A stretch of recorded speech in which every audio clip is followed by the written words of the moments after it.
ضد له ولا ند له، لا مثل له ولا مثيل له، لا أول له ولا آخر له، لا بداية له ولا نهاية له. ونشهد أن لا إله إلا الله، ونشهد أن سيدنا وسندنا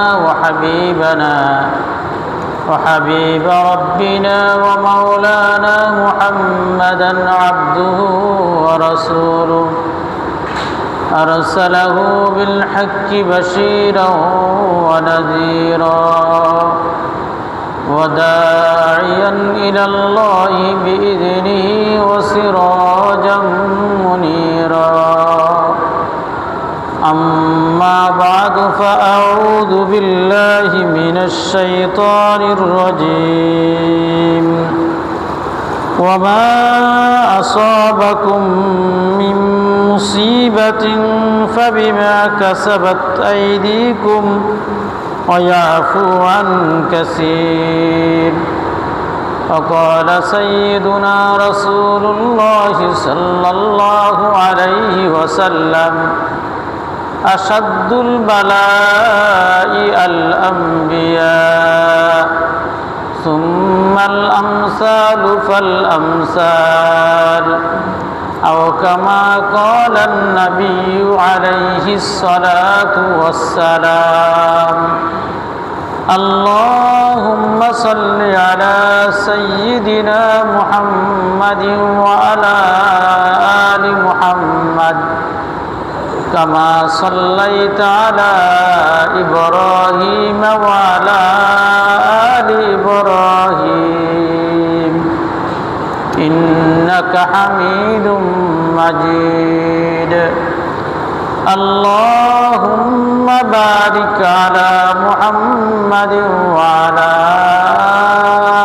آل محمد، كما باركت على إبراهيم وعلى آل إبراهيم إنك حميد مجيد.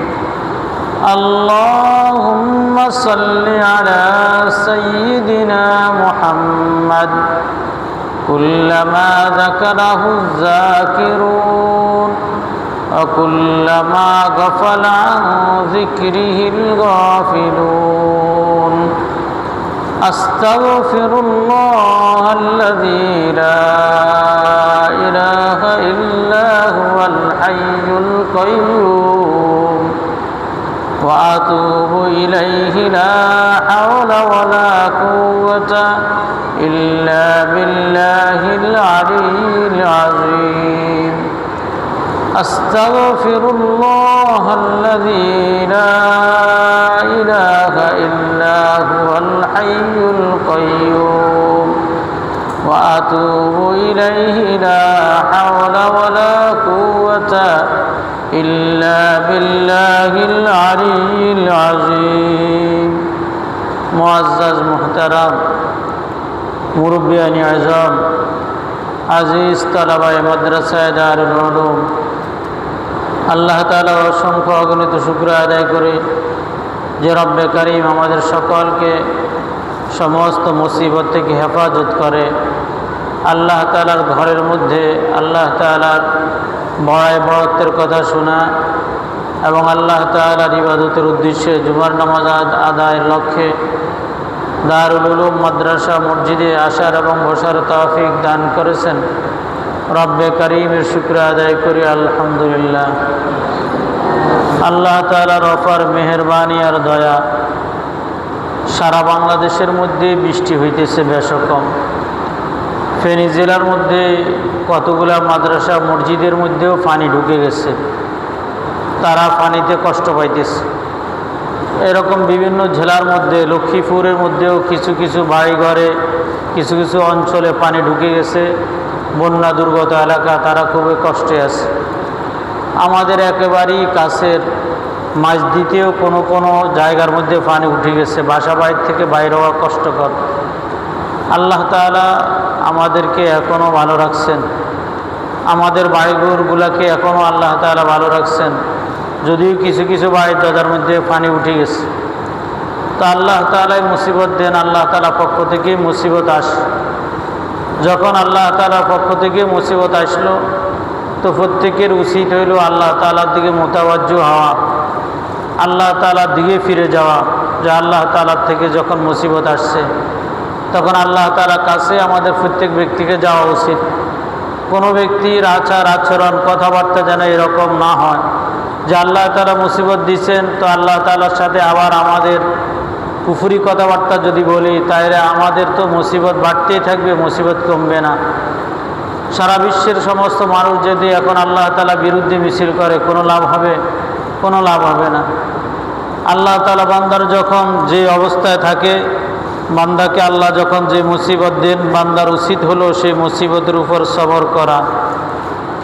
সূরাতুশ শুরার মধ্যে আল্লাহ তাআলা বলেন, ওয়ামা আসাবাকুম মিন মুসিবাতুন ফাবিমা কাসাবাত আইদিকুম ওয়া ইয়াফু আন কাসীর।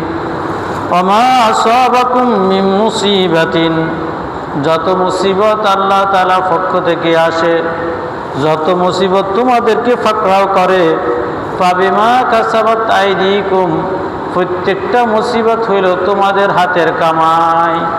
তোমরা তোমাদের ফলাফলের কারণে মুসিবত দেয়। তোমরা গুনাহ করো, প্রতিটা মুহূর্তের মধ্যে আল্লাহ তাআলা নাফরমানি করো। মসজিদে যখন আসে, মসজিদের মধ্যেও আল্লাহ তাআলা নাফরমানি করে, জোরে সোরে কথাবার্তা বলে। মসজিদের মধ্যে আসে, মোবাইলটা বন্ধ নাই, সেখানের মধ্যেও আল্লাহ মাফ করেন, কিছু কিছু বান্দা তারা সিনেমা দেখে, তারা বিভিন্ন খারাপ ছবি দেখে, মসজিদের মধ্যে বসে বসে গল্প গুজব করে, গুনাহের গল্প গুজব করে। তো বলে যে এটা তো আমাদের হাতের কামাই। যখন যে অবস্থার মধ্যে আসি, প্রতিটা অবস্থার মধ্যে আল্লাহ তাআলাকে স্মরণ করার দরকার। আল্লাহ তাআলাকে স্মরণ করি না, বরং আল্লাহ তাআলা নাফরমানি করি। প্রতিটা তো আমাদের হাতের কামাই। অপর আয়াতের মধ্যেও আল্লাহ তাআলা বলেন, যাহারাল ফাসাদু বিল বাররি ওয়াল বাহরি বিমা কাসাবাত আইদিন নাস। জলে আর স্থলের মধ্যে, পৃথিবীর দুই ভাগ, পানি এবং যেখানে মাটি আছে, মাটির মধ্যে আর পানির মধ্যে, অর্থাৎ সমুদ্রের মধ্যে যেখানে যত বিপর্যয় হয়, সমুদ্রের মধ্যে টর্নেডো হয়, সমুদ্র থেকে জলোচ্ছ্বাস হয়, সমুদ্রের আবহাওয়া খারাপ হয়, বিপদ সংকেত বাতানো হয়, সবগুলা বলে জলের মধ্যেও মানুষ নাফরমানি করে, স্থলের মধ্যেও মানুষ নাফরমানি করে। বলে এই জলে আর স্থলের মধ্যে নাফরমানি করার কারণে আল্লাহ তাআলা আমাদেরকে মুসিবত দিয়ে থাকেন। আল্লাহ তাআলা বলেন, জলে আর স্থলের মধ্যে যত মুসিবত হয়, প্রত্যেকটা মুসিবতের কারণে আমি তোমাদেরকেই, তোমাদের প্রত্যেকের গুনাহের কারণে আমি তোমাদেরকে মুসিবত দিয়ে থাকি। সূরাতুশ শুরার মধ্যে বলেন, এত বেশি তোমরা নাফরমানি করো। দৈনিক প্রত্যেকের ব্যাপারে একটু চিন্তা করি। যারা এখন মসজিদের মধ্যে উপস্থিত হয়েছি, প্রত্যেকে তো আমরা আল্লাহওয়ালা, প্রত্যেকে তো আমরা ঈমানওয়ালা। মসজিদের মধ্যে যারা বসছি, তারা সুন্নত তরিকায় বসি। এটা আল্লাহ তাআলার ঘর, আল্লাহ তাআলার ঘরের মধ্যে সুন্নত তরিকায় বসতে হয়, এটা খেয়াল করার দরকার। তো বলতে চাইতেছি এই কথা যে আমরা আমাদের যতগুলা কাজ করতেছি, প্রত্যেকটা কাজ, কয়টা কাজ আল্লাহ তাআলা হুকুম অনুযায়ী হয়েছে? সকাল থেকে সন্ধ্যা পর্যন্ত, সকাল থেকে ঘুমানো পর্যন্ত, ঘুমের থেকে উঠা থেকে ঘুম যাওয়া পর্যন্ত, কোন সময়টা এরকম আছে যে বান্দা নাফরমানি করে না, বরং গুনাহের চিন্তা করেন আর নেকের চিন্তা করেন? দুটো চিন্তা যদি করা হয়, তো দেখা যাবে আমাদের গুনাহ অনেক বেশি, আমাদের নেক একেবারেই কম। আচ্ছা বলেন তো, হাজারো নেকের মাঝে, হাজারো গুনাহের মাঝে যদি একটা নেক থাকে, এই নেকের আর কোনো বেল আসেনি? এই নেকের আর কোনো, এই নেক আমাদেরকে বাঁচাইতে পারবে? এই নেক আমাদেরকে বাঁচাইতে পারবে না। আমাদের নেক এত বেশি দুর্বল হয়ে গেছে গুনাহের কারণে। এজন্য প্রত্যেকটা ব্যক্তির জন্য জরুরি হলো যে আবার আপনার গুনাহ যেন কি হয়, আমার আপনার গুনাহ যেন কম হয়, গুনাহকে কমাইয়া দিই। প্রতিটা গুনাহের কারণেই কালকে আমাদের ময়দানে আল্লাহ তাআলা আমাকে আপনাকে পাকড়াও করবেন। কোন গুনাহের জন্য আল্লাহ তাআলা আমাকে ধরবেন, আমরা কোনো ব্যক্তি কি বলতে পারবো? কোনো ব্যক্তি তো আমরা বলতে পারবো না। তা আল্লাহ তাআলা বলেন, ওয়ামা আসাবাকুম মিন মুসিবাতিন ফাবিমা কাসাবাত আইদিকুম ওয়া ইয়াফু আন কাসীর। তোমরা যত কাজ করতেছ, প্রত্যেকটা কাজ তোমরা নাফরমানি করতেছ, তোমাদের থেকে নাফরমানি আসতেছে। এই নাফরমানি থেকে বাঁচানোর জন্যই আমি তোমাদেরকে মুসিবত দিই। মুসিবত দিলে বান্দা কি করে? মুসিবত দিলে বান্দা আল্লাহ তাআলার কাছে হাত উঠায়, আল্লাহ তাআলার কাছে কান্নাকাটি করে। তো মুসিবত দেওয়ার কারণেই না আল্লাহ তাআলার কাছে কান্নাকাটি করে। তো মুসিবতের সময় যখন বান্দা আল্লাহ তাআলার কাছে কান্নাকাটি করে, তখন আল্লাহ তাআলা তার গুনাহগুলো মাফ করে দেন এবং আল্লাহ তাআলা তার মর্যাদাকে বৃদ্ধি করে দেন এবং আল্লাহ তাআলা তাকে নেকের হায়াত আল্লাহ তাআলা তাকে দান করেন। এজন্য মুসিবত আল্লাহ তাআলা দেন। এজন্যই না যে মুসিবত দিয়া আল্লাহ তাআলা আমাদেরকে শেষ করে দিবে। আল্লাহ তাআলা মানুষে আমাদেরকে শেষ করা নয়। আমরা জনাবে মুহাম্মদুর রাসূলুল্লাহ সাল্লাল্লাহু আলাইহি সাল্লামের উম্মত, যে নবী মুহাম্মদুর রাসূলুল্লাহ সাল্লাল্লাহু আলাইহি সাল্লাম আল্লাহ তাআলার হাবিব, ওই হাবিবের উম্মত আমরা। হাবিবের উম্মত হওয়ার পরে আল্লাহ তাআলা আমাদেরকে ধ্বংস করে দিবেন, এটা আল্লাহ তাআলা চান না। বরং আল্লাহ চান প্রত্যেককেই আল্লাহ তাআলা জান্নাত দিবেন, প্রত্যেকেই যেন জান্নাতওয়ালা জিন্দেগি অর্জন করেন। এজন্যই আল্লাহ তাআলা মুসিবত দেন। খুতুবাতে হাকিমুল ইসলামের মধ্যে কারি তৈয়ব সাহেব হুজুর লিখছেন, আর মুসিবত দেতা है खुदा, আল্লাহ আল্লাহ সবক লেতা है खुदा। বান্দাকে আল্লাহ তাআলা প্রতিটা মুসিবত দেন, দিয়া বান্দাকে আল্লাহ তাআলা শিক্ষা দেন যে তুমি আল্লাহ তাআলাকে ডাকো, তুমি আল্লাহ তাআলাকে ডাকো। যত বেশি তুমি ডাকবা তত বেশি আল্লাহ তাআলা তোমার মুসিবত দূর করবেন। এজন্য বান্দার উচিত হলো যে মুসিবতের সময় আল্লাহ তাআলাকে বেশি বেশি ডাকা, আল্লাহ তাআলার কাছে কান্নাকাটি করা। তাহলে তার মুসিবতের কারণে আল্লাহ তাআলা তাকে জান্নাতওয়ালা জিন্দেগি দান করবেন, আল্লাহ তাআলা তার গুনাহগুলো মাফ করবেন। আল্লাহ বলেন, যত বেশি তোমরা গুনাহ করো অত বেশি কিন্তু আমি তোমাদের মুসিবতে ফেলি না। বলেন, সারা বছর গুনাহ করছি না? সারা বছর গুনাহের কারণে কি সারা বছর আল্লাহ তাআলা আমাদেরকে কষ্ট দিয়েছেন? সারা বছর তো কষ্ট দেন নাই। এখন বর্ষাকালে সামান্য সময় একটু বৃষ্টি দিচ্ছেন, এখনো ধাক্কা বড় ধরনের দেয় নাই, এখনো বন্যা বড় ধরনের হয় নাই। ছোট মুসিবত দিয়া আল্লাহ তাআলা দেখতেছেন যে মুসিবতের সময় বান্দা কি করে। ছোট মুসিবত দিয়া আল্লাহ তাআলা দেখতেছেন যে বান্দা মুসিবতের সময় কি করে। যদি বান্দা যদি মুসিবতের সময় আল্লাহ তাআলার দিকে যদি ফিরে যায়, যদি গুনাহ না করে, যদি নাচ গানগুলোকে ছেড়ে দেয়, তো ছোট মুসিবতের সময় যদি বান্দা আল্লাহ তাআলার দিকে ফিরে যায়, তো আল্লাহ তাআলা তার থেকে বড় মুসিবতটাকে উঠে আনিবেন। আর বান্দা যদি ছোট মুসিবত দেওয়ার পরে বেপরোয়া হয়, বুঝছেন নি কথা? বেপরোয়া মানে কি? বেপরোয়া মানে হলো একটা কথার কথা, মাদ্রাসার পুকুরের মধ্যে মাছ আছে, এখনো বন্যা হয় নাই, পুকুরের মধ্যে মাছ আছে। রাত্রে কিছু লোক আসি তারা সল দিয়া, টেন্ডা দিয়া, রাক্সা দিয়া, কোচ দিয়া বিভিন্নভাবে মানুষের পুকুরগুলোর মধ্যে মাছগুলো উঠে আনিতেছে। এটা তোমার জন্য কতটুকু ভাই বৈধ হইল? মুসিবত দিয়েছেন আল্লাহ তাআলা। এই মুহূর্তে তো তোমার দরকার ছিল এই কথা যে তুমি আল্লাহ তাআলার সেজদার মধ্যে পড়ে যাও। আচ্ছা বলেন তো, ইব্রাহিম আলাইহিস সালামকে আল্লাহ তাআলার সময় নমরুদ আল্লাহ তাআলা দেখতেছেন, ইব্রাহিম আলাইহিস সালামকে নমরুদে আগুনের মধ্যে ফালাইছেন। আচ্ছা, যখন ইব্রাহিম আলাইহিস সালামকে আল্লাহ তাআলা নমরুদে যখন এরকম আগুনের কুণ্ডলীর মধ্যে ফালাইছিল, তখন কোনো ব্যক্তি, কোনো মুসলমান ইব্রাহিম আলাইহিস সালামের অনুসারী কেউ যে এই আগুনের মধ্যে বাতাস মারছেনি? কোনো ব্যক্তি যে কইছিনি যে নমরুদে যখন আগুন ধরাইছে আমরা আগুনের মধ্যে যে একটু আলু পোড়া দিই, ওইখানে আলু পোড়া দিলে আলু পোড়া ভালো হইব, আমরা এখান থেকে নিয়ে আলু খামো, এরকম কেউ করছেনি? আমার মনে হয় কোনো কট্টর কাফেরও তো এরকম করে না, যে যখন নমরুদে ইব্রাহিম আলাইহিস সালামকে আগুনের কুণ্ডলীর মধ্যে ফালাইছে তখন কোনো ব্যক্তি যে এরকম করছেনি। কিন্তু আল্লাহ তাআলা যখন আমাদেরকে মুসিবত দিলেন, বন্যা নামক মুসিবত, তা আমাদের কি হলো? আমরা এই মুসিবত যখন চলতেছে তখন আমরা জাল নিয়ে, কয়েকটা জাল নিয়ে বিভিন্ন জায়গায় যেখানে মাছ পাওয়া যায় সেখানে জাল মারতেছি আর মাছ ধরতেছি। আচ্ছা বলেন, এটা কি গজবের পানি না এটা কি শান্তির পানি? আপনারাই বলেন, এই যে বন্যার পানি এটা কি গজবের পানি না শান্তির পানি?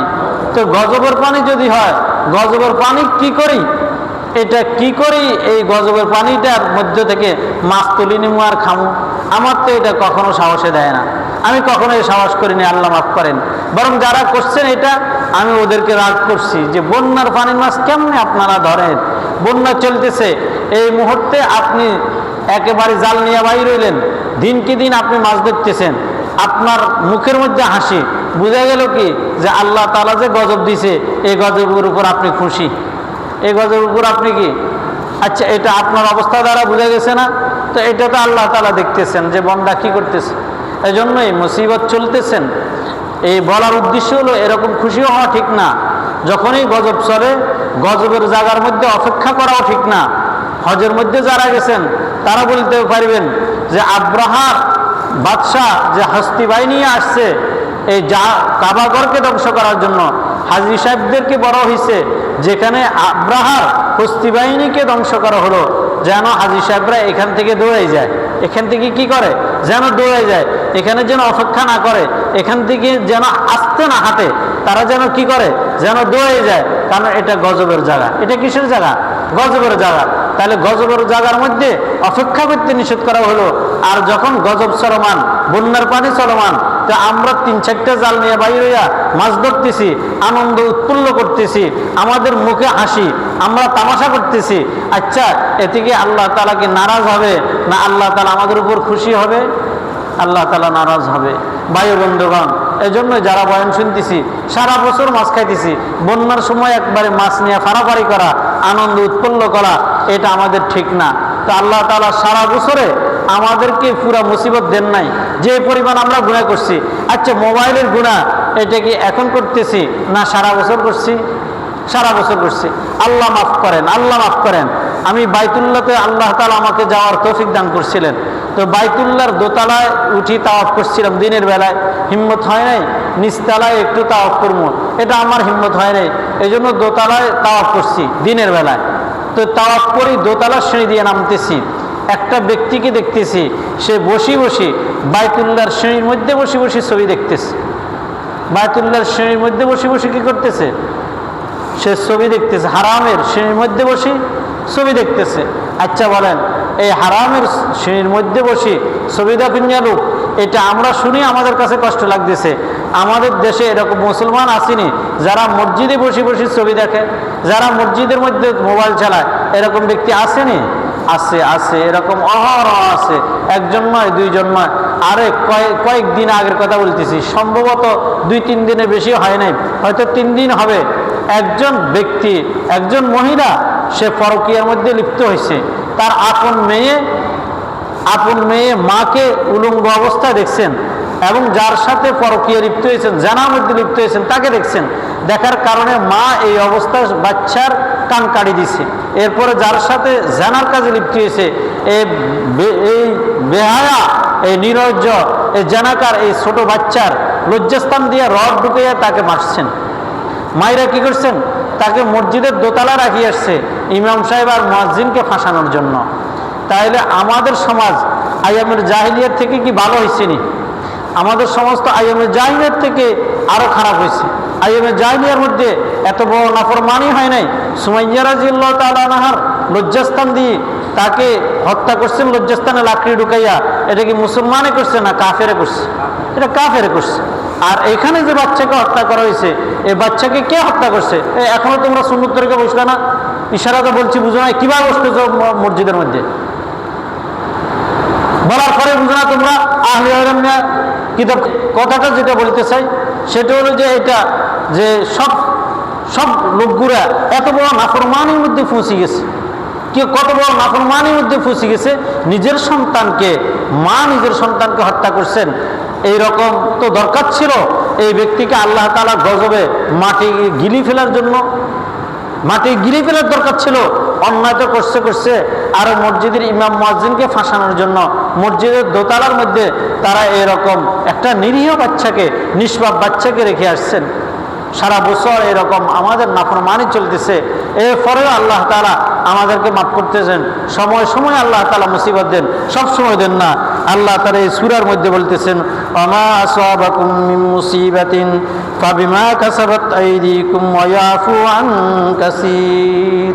আল্লাহ তাআলা বলেন যে তোমাদের হাতের কামাইয়ের মধ্যে কারণে তোমাদের মুসিবত হয়, তবে খেয়াল করো এই কথা যে তোমাদের অধিক সংখ্যক লোককে আমি মাফ করে দিই, অধিক লোকেরা নাফরমানি করে, অধিক লোকদেরকে আমি মাফ করে দিই। এটাকে বলতেছেন আল্লাহ তাআলা, বলতেছেন অধিক লোককে তাদের নাফরমানির কারণে আমি মাফ করে দিই, অধিক লোকদেরকে তো আমি তো গুনাহের কারণে পাকড়াও করি না।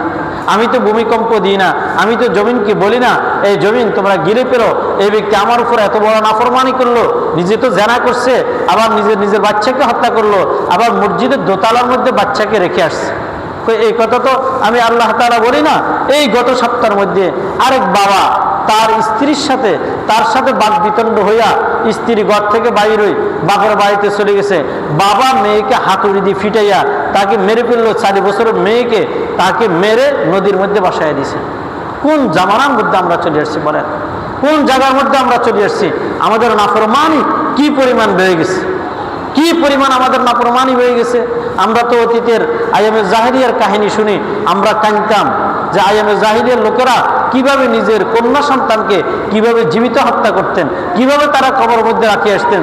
দহিয়া কালবি একে একে তার 7টা বাচ্চাকে কবরস্থ করে দিয়েছেন, 7টা বাচ্চাকে জীবিত পুঁতিতে করছেন। আমরা কি তাদের থেকে কি ভালো, না আমরা তাদের থেকে আরো খারাপ? আমরা তো তাদের চাইতে আরো খারাপ। তখন তো তাদের কাছে নবী ছিল না, নবী আসে নাই। আমাদের কাছে নবী আসছেন, আমাদের কাছে কোরআন আছে, আমাদের কাছে ওলামায়ে কেরাম আছেন। এত বয়ান, এত কিছুর পরেও সপ্তাহের মধ্যে 52টা বয়ান করা হয়, এরপরেও আমাদের নাফরমানি কেন আমাদের থেকে যায় না? কেন আমাদের নাফরমানি আমাদের থেকে যায় না? আমাদের নাফরমানি কবে যাবে? এজন্যই গত বছর আল্লাহ তাআলা বন্যা দিয়েছেন, আবার এই বছরও আল্লাহ তাআলা বন্যা দিতেছেন। বিগত আপনারা যারা বয়স্ক আছেন, যাদের দাঁড়ি পাকি গেছে, আপনারা একটু আমার কাছে এই কথাটা বলেন, আপনারা কি দেখছেন পর 2 বছর বন্যা হইতে? পর 2 বছর বন্যা হয়েছে? পর 2 বছর বন্যা হয় নাই। গত বছর বন্যা হয়েছে, এবছর দিলে এই কথা ছিল বন্যা হবে না, বন্যা হইতে পারে না।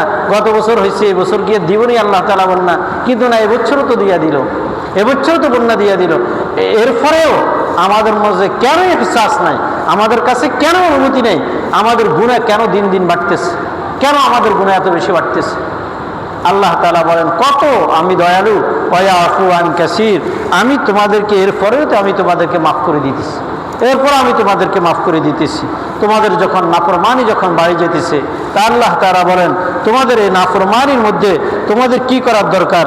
আল্লাহ তাআলা বলেন, আল্লাযীনা ইযা আসাবাতুহুম মুসিবা ক্বালু ইন্না লিল্লাহি ওয়া ইন্না ইলাইহি রাজিউন।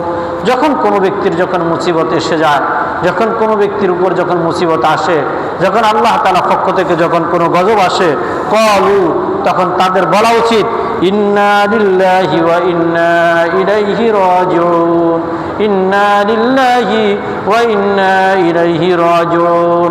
প্রত্যেক ব্যক্তির জন্য আমল করার দরকার ছিল 24 ঘন্টার মধ্যে ইন্না লিল্লাহি ওয়া ইন্না ইলাইহি রাজিউন। কি এরকম কি হয়েছে আমাদের ইন্না লিল্লাহি ওয়া ইন্না ইলাইহি রাজিউন? আমরা কি এই কয়েকদিন কি আমল করছি? লাগাতার 5টা দিন বৃষ্টি চলছিল, বৃষ্টি কোনো বন্ধ হয় নাই। 5 দিন পরে আজকে একটুই মাত্র সূর্য দেখা দিয়েছে। বলেন এর ভিতরে কোনো ব্যক্তি কি এরকম ইন্না লিল্লাহি ওয়া ইন্না ইলাইহি রাজিউন পড়ছি? না, আমরা তো পড়ি নাই। অথচ আল্লাহ তাআলা এখানে একটা সান্ত্বনার বাণী দিয়েছেন। কি সান্ত্বনার বাণী? ইন্না লিল্লাহি, নিশ্চয় আমরা আল্লাহ তাআলার জন্য, ওয়া ইন্না ইলাইহি রাজিউন, আর আমরা তো আল্লাহ তাআলার কাছেই ফিরে যাইব। এখানের মধ্যে আল্লাহ তাআলা এই কথা বুঝাতে চাইতেছেন, বান্দা মুসিবত থেকে তো আমার থেকেই আসছে, সুতরাং তোমরা আমার বান্দা। মুসিবত কার থেকে আসছে? আমার থেকে আসছে, অথচ তোমরা আমার বান্দা। তাহলে মুসিবতটা তো আমি দিলাম, আমি আমার বান্দাকে মুসিবত দিছি। বান্দা তোমার কি করার আছে মুসিবতের সময়? তোমার কি কিছু করার আছে? কিছুই করার নাই। শুধুই মাত্র বান্দা ওয়া ইন্না ইলাইহি রাজিউন, বান্দা আমার কাছেই ফিরে আসতে হবে। এই মুসিবতের বিরুদ্ধে তুমি যত কিছু দাঁড় করাও কোনোই লাভ হবে না। কোনো ব্যক্তি যদি আশ্রয় কেন্দ্রের মধ্যে যে আশ্রয় নিছে, এবার আশ্রয় কেন্দ্রকেও তো আল্লাহ তাআলা ডুবাই দেন। কোনো ব্যক্তি যেখানে যেখানে আশ্রয় নিছেন, সেখানে আশ্রয়স্থলকেও তো আল্লাহ তাআলা ডুবাই দিচ্ছেন। ডুবাই দেন নাই? হ্যাঁ, ডুবাই দিচ্ছেন। নেপালের মধ্যে ভূমিকম্প হয়েছে, ভারতের মধ্যে ভূমিকম্প হয়েছে, কোনো কোনো জায়গায় অবস্থা এরকম হয়েছে তাদেরকে প্লেন দিয়ে ওইখান থেকে উদ্ধার করতে হইতেছে। এত বড় মুসিবতের মধ্যে তারা পড়ে গেছে, তাদেরকে হেলিকপ্টার যাই উদ্ধার করতে হইতেছে। তাহলে যেখানে তারা আশ্রয় নিয়েছেন, 2তলা 3তলা বিল্ডিংয়ে মনে করছে সেখানে রক্ষা পাইবেন না। না না বান্দা, মুসিবত এত বড় মারাত্মক হয়েছে, 2তলা 3তলা বিল্ডিং সেটাও ধসে পড়ে, সেটাও সমুদ্রের মধ্যে বিলীন হয়ে গেছে। সেটাও সমুদ্রের মধ্যে বিলীন হয়ে গেছে। যেখানের মধ্যে সমুদ্রের পাড়ের মধ্যে দোতলা বিল্ডিং বানাইছে, হাওয়াখানা বানাইছে, সেখানে বসে বসে হাওয়া খাইবে, আরাম খাইবে, বাতাস করবে, আল্লাহ তাআলা এই সুযোগ দেন নাই। হাওয়াখানাকেও আল্লাহ তাআলা পদ্মা নদীর ভিতরে, মেঘনা নদীর ভিতরে আল্লাহ তাআলা নিয়ে গেছেন, আল্লাহ তাআলা নিয়ে গেছেন।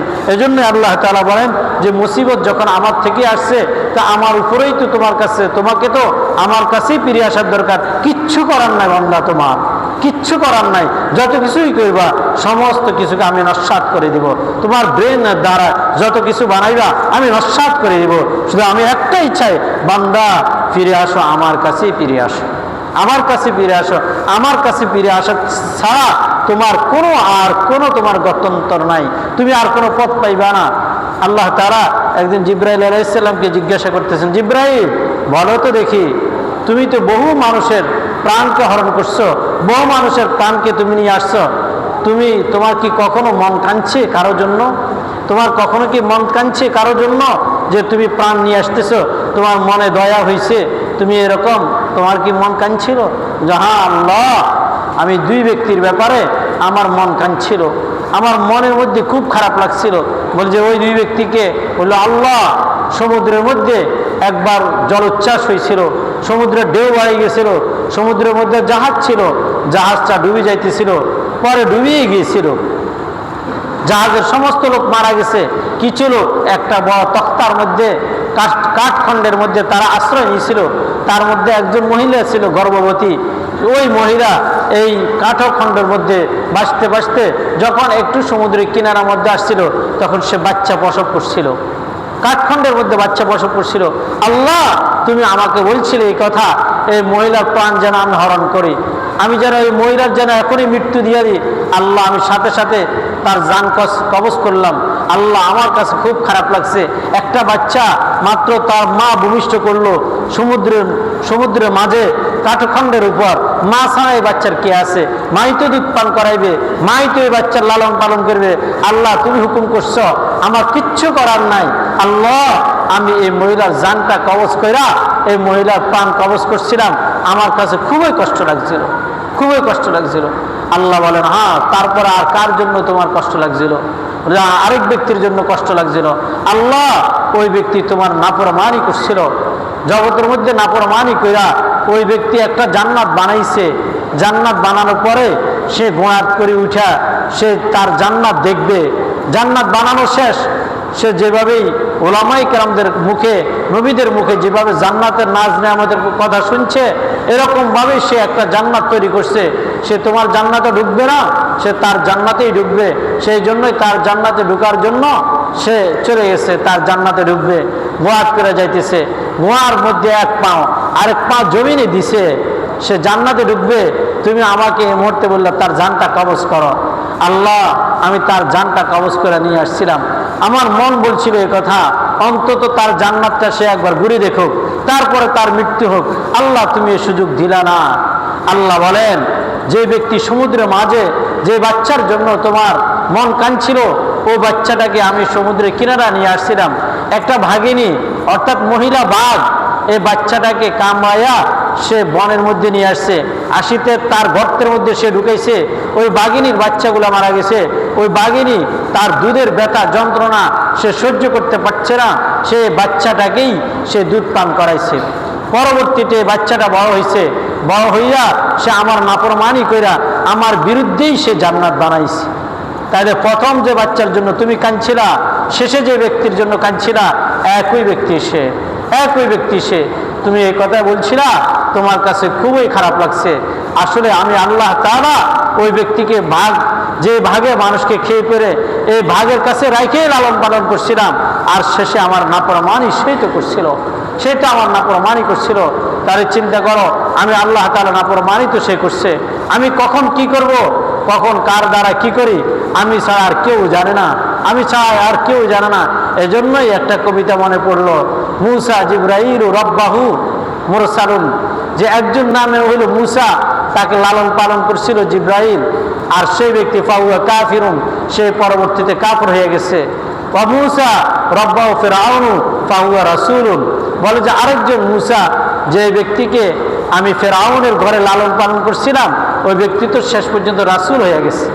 দেখো আমি আল্লাহ তাআলা যে ব্যক্তি শত্রু তার ঘরের মধ্যেই তো আমি লালন পালন করতে পারি। মূসা আলাইহিস সালাম যে ব্যক্তিকে মারার জন্য ফেরাউন ঘোষণা করছিল যতজনের বাচ্চা ছেলে সন্তান প্রসব হবে প্রত্যেকের বাচ্চাকে যেন হত্যা করা হয়, আর প্রত্যেকের বাচ্চাকেই তো হত্যা করা হয়েছিল এক মূসার ভয়ে। আর আমি ওই মূসাকে ফেরাউনের ঘরেই তো আমি পাঠাই দিয়েছিলাম, আর ফেরাউনেই তাকে লালন পালন করছে, তার ঘরেই তো মূসা আলাইহিস সালাম লালিত পালিত হলো। তাহলে যেখানে তার মুসিবত সেখানেই তো আমি তার ফল রেখে দিছি।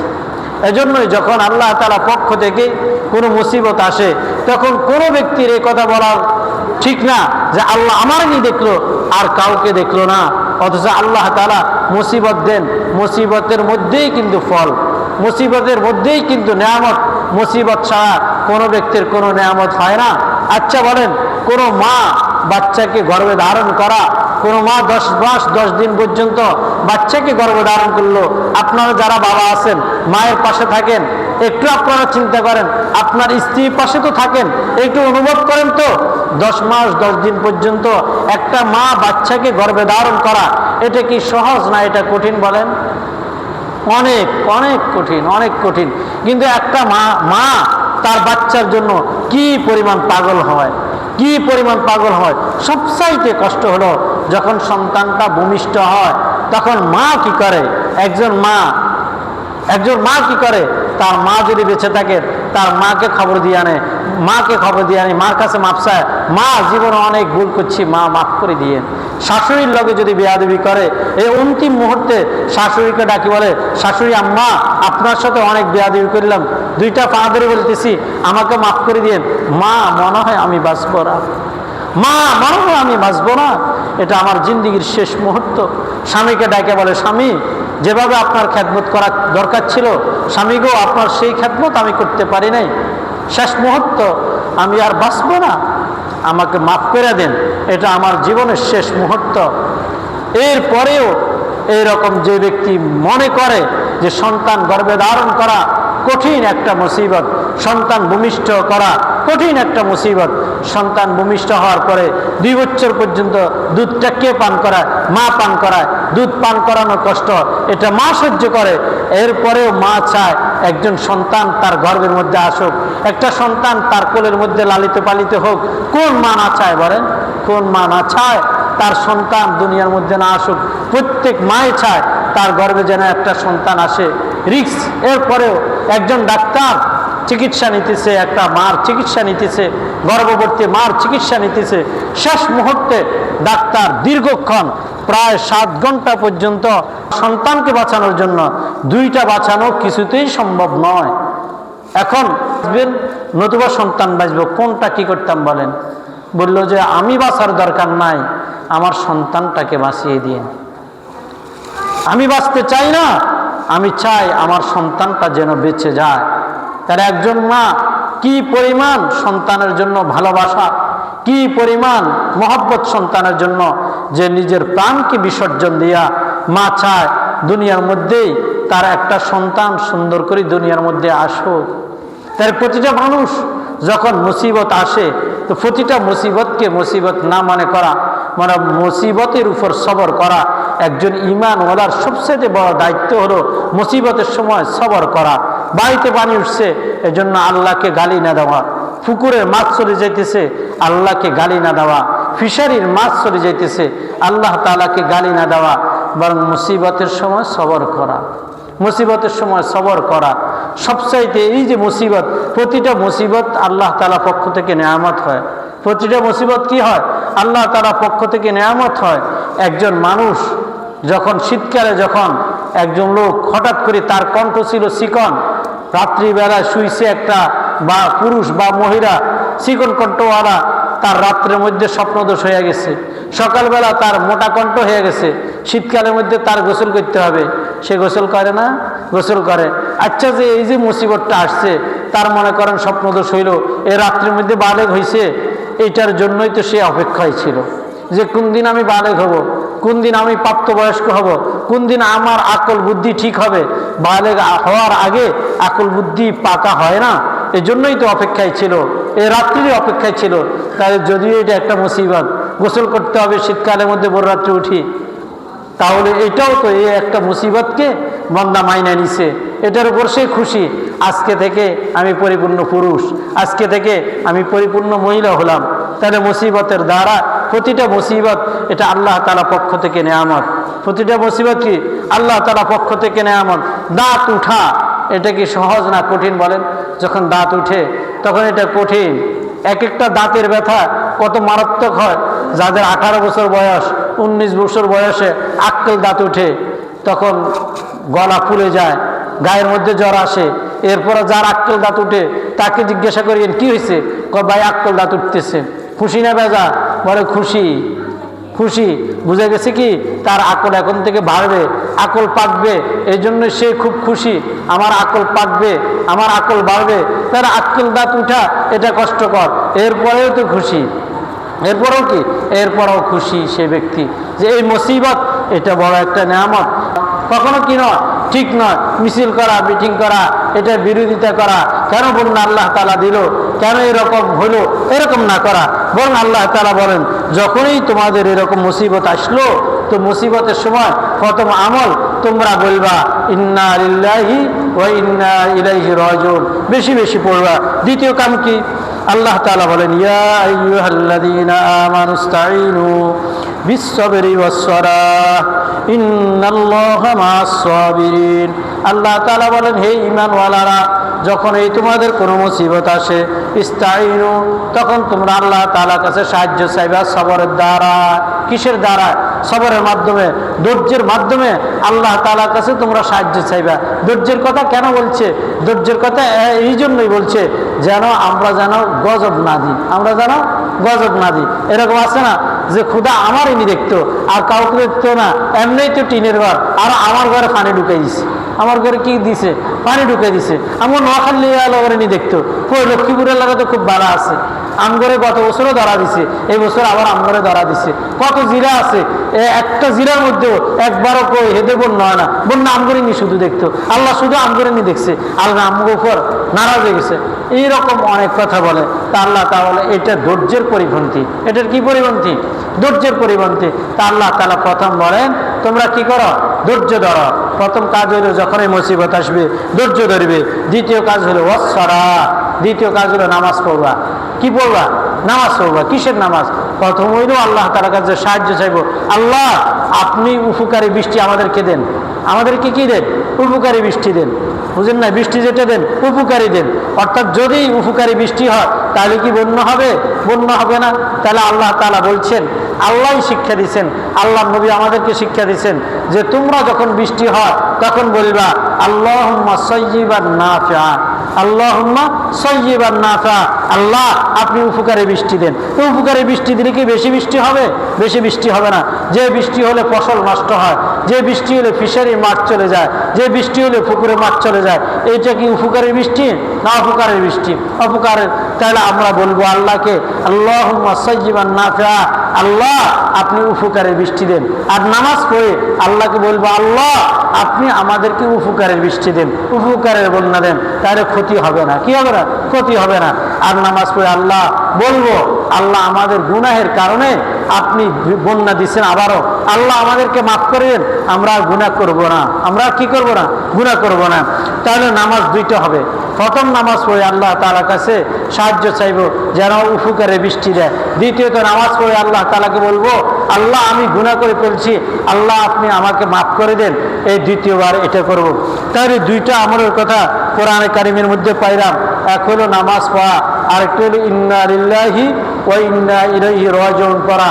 আরেকটা আমল হলো যেটা সাইয়্যিদুনা ইউনূস আলাইহিস সালাম পড়ছেন, তেনাকে যখন সমুদ্রের মধ্যে নিক্ষেপ করা হলো তখন তিনি কি পড়ছিলেন? লা ইলাহা ইল্লা আনতা সুবহানাকা ইন্নী কুনতু মিনাজ জালিমিন। কেমন? তিনি কি বলছেন? আল্লাহ তুমি ছাড়া কোনো মাবুদ নাই, তুমিই তো আমাদের মাবুদ। আল্লাহ তুমি যদি আমাকে মারো তো মেরে ফেলতে পারো, আবার তুমি যদি আমাকে এই মাছের পেট থেকে নিষ্কৃতি দিতে চাও তাও তুমি দিতে পারো। আল্লাহ আমি গুনাহগার, আল্লাহ আমি অপরাধ করছি, এই জন্যই তো তুমি আমাকে মাছের পেটে দিলা। তাহলে আমরা বেশি বেশি দোয়াই ইউনূস পড়ব। আল্লাহ আমাদেরকে এই তিনটা আমল করার তৌফিক দান করেন।